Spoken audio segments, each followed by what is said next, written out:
question we get often is, what's the heritage process?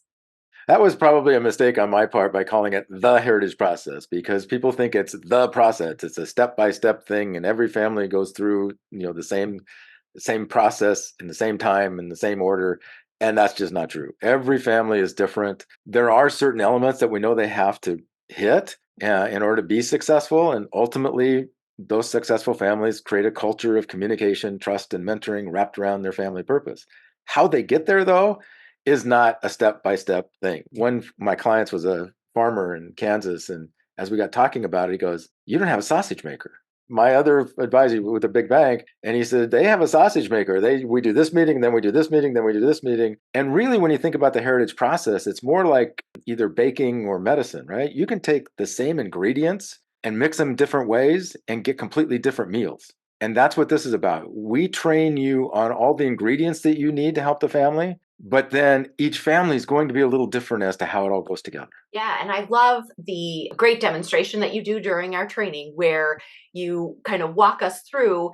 We see the swoosh on the screen, so the heritage process, all the steps, and just illustrating how you began with the alignment conversation, went down to the collaborative team, went over to guided discovery, went up to the next meeting, and knowing that, yes, there's elements and there's things that are important for every multi-generational family to be successful. However, we're going to meet the family where they're at.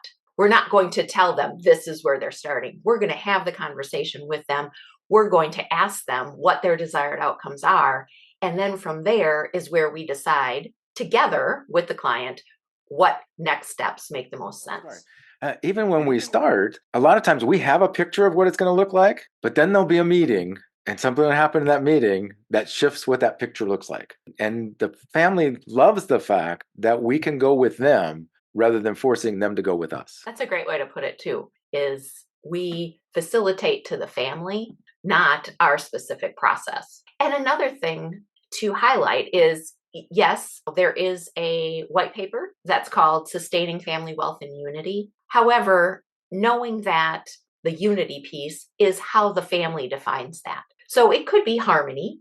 It could be that we are just united in our thought process or our belief that this is how our family is going to be, which may not be united on every point, but it's united in our common purpose that this is how we are going to move forward as a family. So really, it's all about what the family is looking to achieve together. And it ultimately builds from 3 or 4 or 5 things that everybody in the family can agree on. May not be the top 1 or 2 things for anybody, but they're all things that everybody can agree on. So it isn't mom and dad saying, this is who we are. This is the whole family saying, this is who we are and what we want, and building from there.